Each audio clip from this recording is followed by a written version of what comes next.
Run, river, run, run through the hills. Run, river, run to the sea. Run, river, run to your place beneath the sun. Run, river, run over me. Hi, this is Jan Lewis. Welcome to Be My Guest. Guess who we have back today? It's been a while. What's it been? Over a year? We have James Nicola back with us, our poet, our author, and our theater guide. How's that?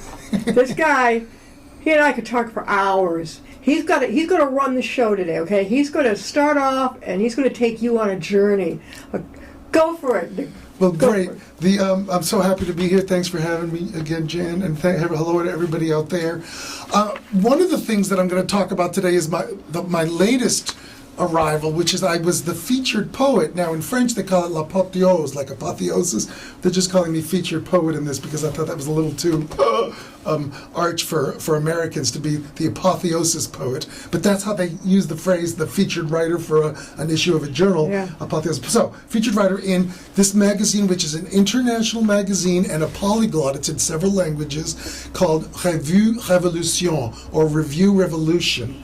And on the last page, which you have on yours also, you can find this material. On the last page of what you gave me? Of that packet of things. You would believe what he gave. And I circled it, bit.ly. Oh, it's all weird, like little letters. And then / it's the website. Review Rev 6 Bio, REVUE 6, which is issue 6 bio. And then under that, you'll look up me. And that's the key to finding this material online. Right. But you can also find them through this to buy a copy of Revue Révolution. I'm the featured poet in issue 6, but my short story appeared in issue 5. And online, if you go to that site, Review Rev 6 Bio, if you go there and then click my name, you'll actually be able to find my short story called Academic from issue 5, and you can click an arrow and hear me read it. It's about a 22-minute short story. It's very much out of this world. So it's the first short story I've ever had published, and that just came out last year, and now this year I'm the featured poet.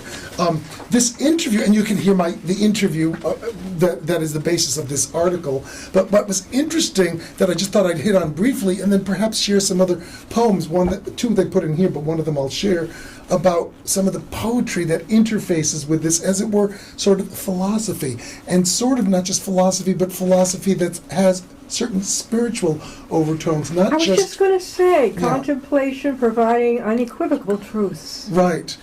And what was an interesting cornerstone of this interview is I sort of learned recently, and maybe a little bit during pandemic time when we did even more thinking, although as a poet you're always facing a page and thinking about stuff that you don't know what you're going to think about till you get there. So the meditative mindset is not alien to a poet, even when it's not lockdown and you're not seeing anybody, but there's even more time to think about stuff for those years. And it hit me something that I never could understand about, say, Western scripture. One story, for example, Jacob's battle with the angel is the one that I mentioned in this interview.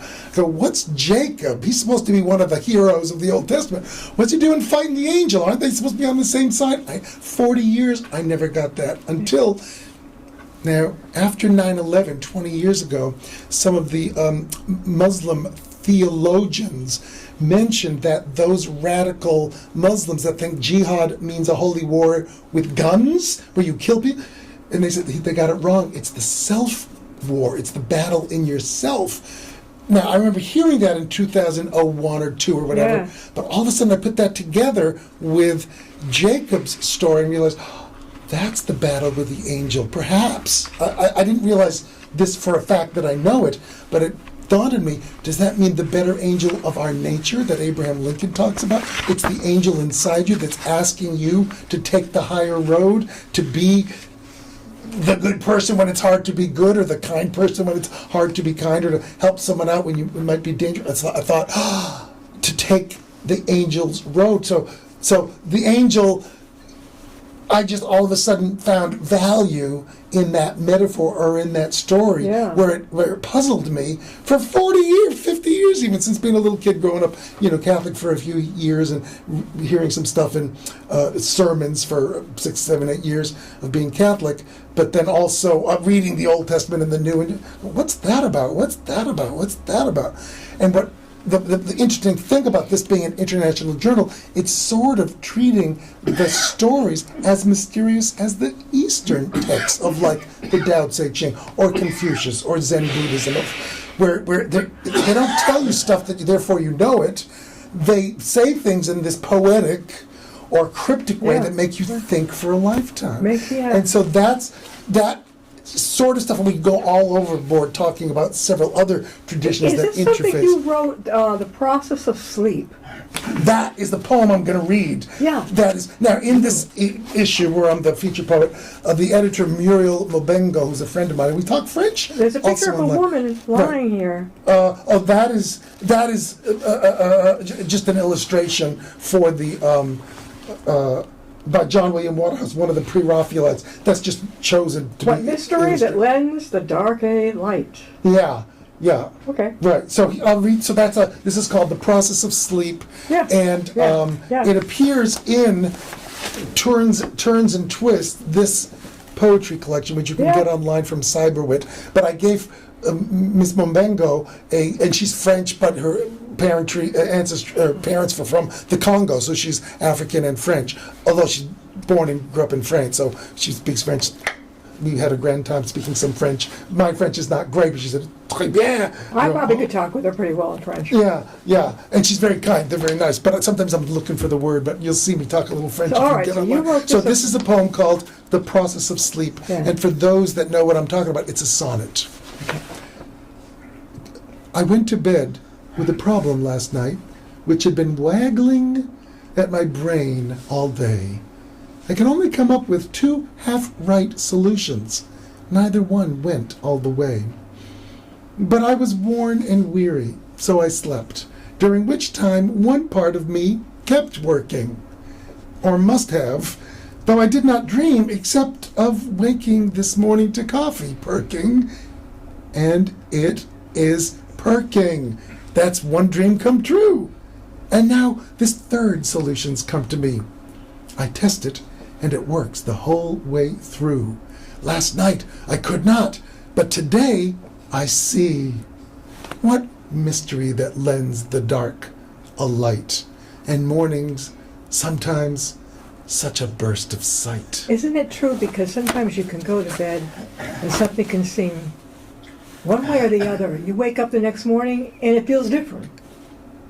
And it's like bing. But it means that the back of your brain was probably working while you were asleep, or the other parts of your brain. And this was an interview you had? Interview and an article that's in this journal, Revue Révolution, issue number 6. What's the name of the journal? Revue Révolution. So review with an accent on the E, right. Revolution. But their website, again, I'll just repeat their website, and then mine is www.revuerevolution, so www.revuerevolution.com, then /en/. And then my name, James B. Nicola. You can also just shoot me an email and ask me, how do I find this stuff? Look at this, you've even timed some of it, 22 and a half minutes. Right. The interview is about 6.5 minutes, and the short story in issue 5 is also posted online. But you gotta have the key to get to the online. In other words, it's for paid subscribers. Unless you just call me and say, how can I listen? On the last page. Yeah. Would you like me to read this quick one about you? Sure. All right. Yeah. Because James is very special to us. He's been with this show for years. The poet and playwright James B. Nicola, back in R6? That's Revue Révolution, issue number 6. Okay. With an eclectic mix, eclectic is saying it mildly, of subjects spanning from the very purpose of Western literature to quirky techniques for injecting rhythm and meaning into poetry, to the singularity of East-West mysticism. With a mind buzzing like a live wire, James shares his reading and philosophical influences, along with memories of his younger years in the path to spiritual wisdom.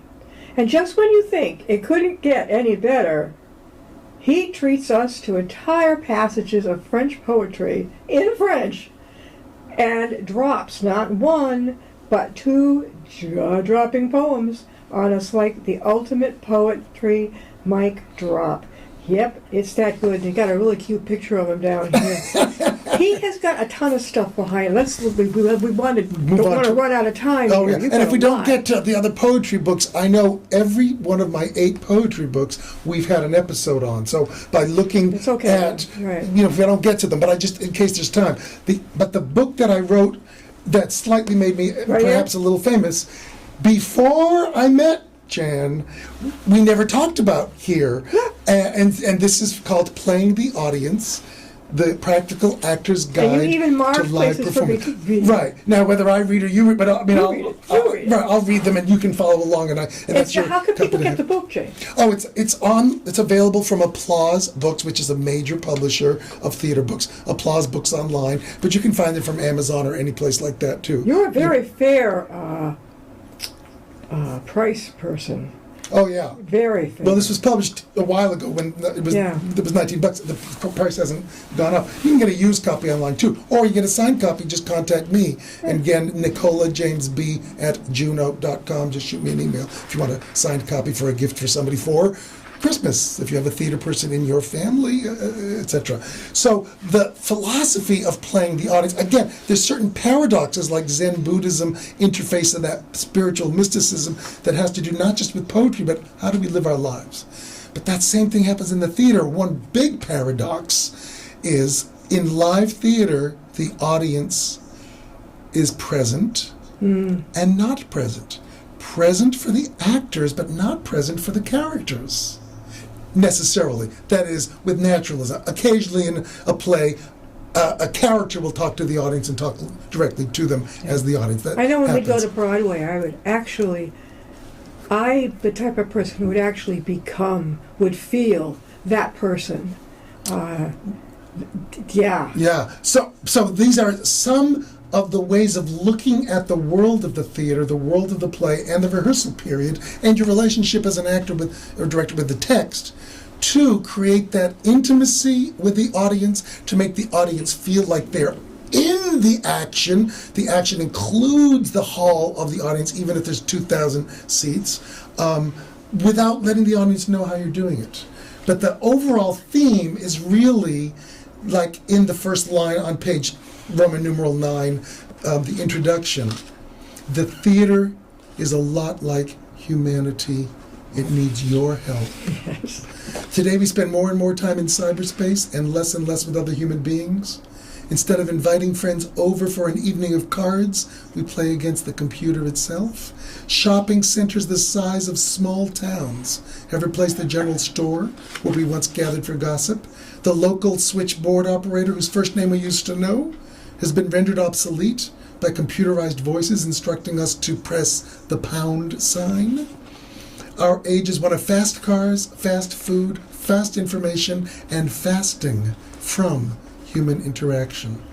Ironically, this alienation makes our need for the theater's humanizing influence greater than ever, even as it is killing the theater little by little.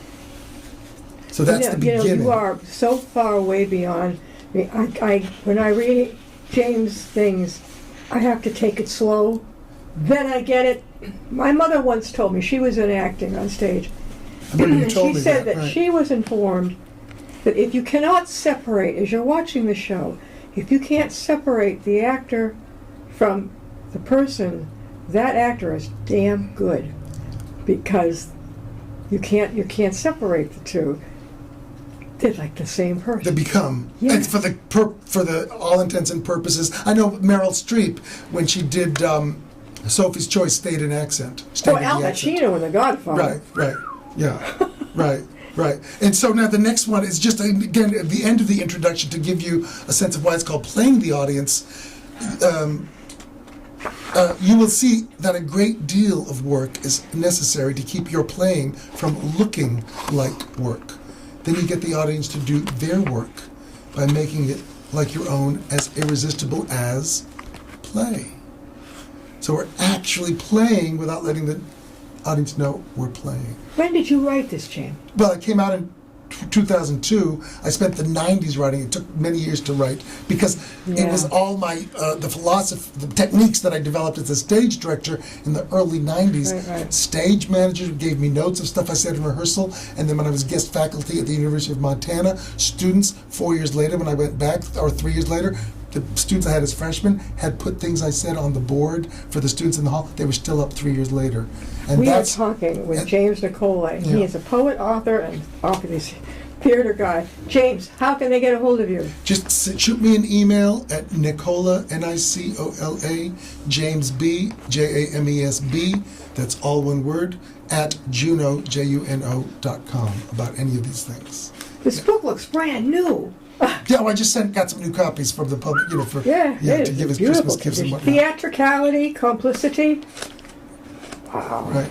And one of the things about complicity is that, which I didn't flag to talk about today, but I flagged it a different way, that we are, when one plays a role and assumes the plight of that character in the story of the play, what you do is you invite the audience to root for your character. Yeah. And then the other actor, in playing a character, invites the audience to root for them. And so you have this, we're rooting for, yet they're not the same plight. Yeah. And that makes it very exciting for an audience. So, James, you've been a director, a writer, everything. Have you thought of going back into acting yourself? Well, I did a few years ago, even during pandemic, I did another play that somebody asked me to do. Yeah, but I'm not going to audition because the amount of time it takes to audition. But I have acted, and when I directed The Cherry Orchard in upstate New York, I went into one of the roles because we lost 2 people and I went in. And I will just share this for any young actors out there about the amount of time it takes to know your lines well enough to do something with them. It's 3 times, besides knowing your lines, like when someone prompts you to cue you or you cue yourself with a tape recorder, you got to know them 3 times that well before you can forget them and listen. That's why in high school it's hard. I never went after the lead. Every year there was a Broadway show. I wanted that lead, but I said, Jan, are you going to be able to remember those lines? And I gave it up to someone. I was in the play. I was in the background, but I still wonder if I could remember. I know they have a cue person, but yeah, you could. But the trick is, for me, because I was directing as well as acting a role, I had to be there for the other actors, etc. And therefore, I had to know my stuff so well that I could pay. No, I wasn't paying attention to what they were doing, but I was giving them notes on what do you want, what do you want, what do you want. What's playing the plot? What's playing the plot? Playing the plot. Well, I'll give you an example of when I direct Shakespeare. We'll go, and now I'm not the only one who does this. Because it's a slightly foreign language, but something happens every scene. Same thing with musical theater, by the way. You have to make sure the audience gets the thing that changes for the characters. So we will do an audience where we say brazenly, blatantly clear what the event is, what changes. It's almost as if, and it's just an exercise, but it's a run-through, an exercise where you almost pretend there's an organ going, diminished 7th chord, almost, so you overdo reactions of when someone says, another character says something to this character that affects that character, you make sure the audience gets it. But when you remove the overacting almost, it's not being scared to overact to make sure the plot is clear. Then you take away the overacting, and you're going to make that clarity happening with an eyebrow being raised, or a finger, or you're going to, or even my toes are going up about something else is affecting your character. You're going to react without overacting. You're going to react believably, but the audience will get the circumstances are changing, the story's moving on. We've got to make sure the audience gets the story. And every scene, a good play, every scene something's happening to change the circumstances of a character. James, if people, the audience is thinking, The title is Playing the Audience, The Practical Actor's Guide to Live Performance. In a nutshell, if someone's wants this book, tell us in a nutshell exactly what you're trying to get across. Besides everything we've just talked about. What we just talked about. Yeah. No, it's not only the overall theory, it's actually how you can make words on the page actions. Yeah. Words on the page be choices on stage. Turn the words on, and hence my poetry book called Stage to Page, right? Which we've talked about before. Oh, yeah. But take what's on the page to put it on the stage. This is stories from the stage that I put on the page as poetry, so it's the inverse of that. But this is really page to stage. How do you analyze what's going on with your character and make a choice? Antecedents. Yeah. What is that? That's just a grammatical antecedent. That's if you're doing a classical play or a well-written play, you got to know what your pronoun means. And that's an antecedent. That's a grammatical thing. To keep your performance fresh, and he has listed. Can you read that for us? What page are you Page on now? 220. To keep your performance. 220. To keep your performance fresh. This is right. This is summing things up from casting to closing during the run of a show. To keep your performance fresh, try to establish eye contact with the other actor, because you're never going to have the same spark of electricity from performance to performance. Say a line with a radically different reading or gesture, just to try. Percuss, snapping, clapping, rolling fingers, hitting an object differently. So one performance you might go like this, the other performance you might go like that, etc. Jason Robards did this in Iceman Cometh on Broadway, and Kevin Spacey imitated him when he did The Iceman Cometh, by the way. Sure. Squeeze a fellow actor's arm, if that's in the block, a little tighter to wake him up. Reassess and strengthen objectives. In other words, when you have analyzed and rehearsed the character, you've chosen you decide what your character wants. Want it more. Want it with bigger stakes, and I talk about stakes in another chapter. Engage brighter images and bolder secrets. A lot of actors will have a lot of actor secrets. Choose better ones during the run of a show. Choose bolder ones, brighter ones, more dangerous ones, more personal ones. Nobody has to know your choices. Reread the play to discover something new that was there all along. Just open the script and read again. Right. Try out subtly a new physical, facial, or vocal adjustment. And I just did a quick adjustment. And the adjustment was not just talking to you from my left eye, but also the caesura before the word, a little tiny pause. Hide a secret object in your pocket. I've done that on stage. Yeah. And I got it from somebody else, an acting teacher. Prep the pre-beat scene in the wings with the actor you enter with. Improvise the offstage dialogue. Right? We did that even in college, but a lot of actors will do that. Do jumping jacks in the wings before entering, just so you come on with an energy. For example, those are just some ideas of do not get tired on that stage. Do you know, I heard, now I don't know if I've spoken about this before, but when Yul Brynner in The King and I, before he'd go on stage, he used to throw up. I guess he was nervous. Who would think looking at this guy? Susan Sarandon too, when she did Extremities, an off-Broadway play. I saw her do it too.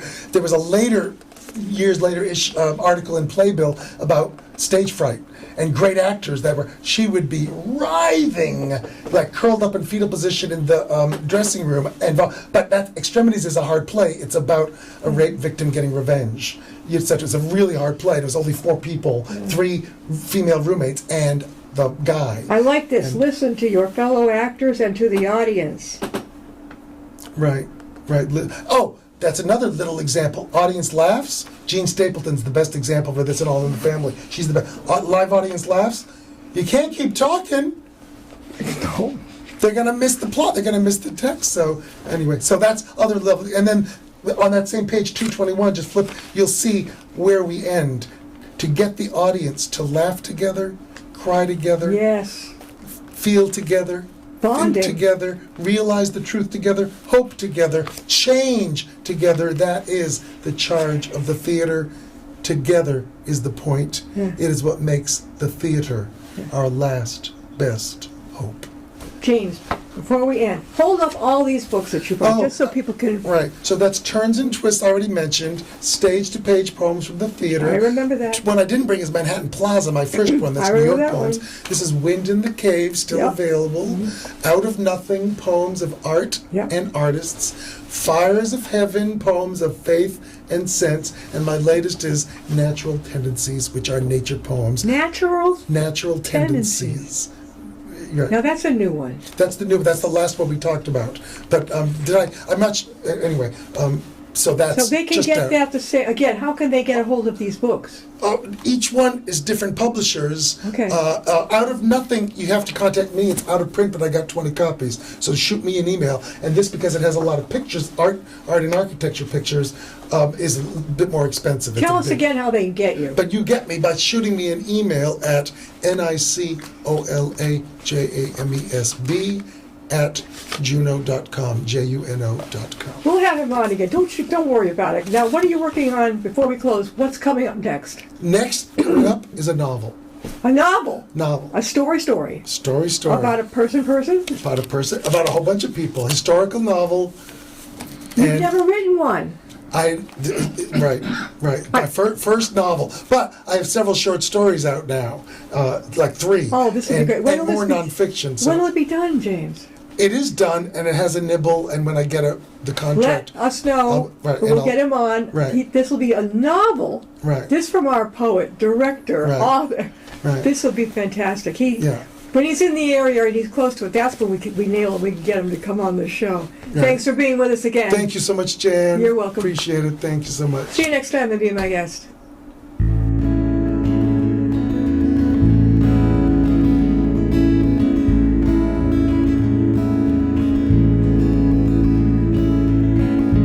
Riding on a shooting star, heading out toward a dream. Tomorrow's even closer than it seems.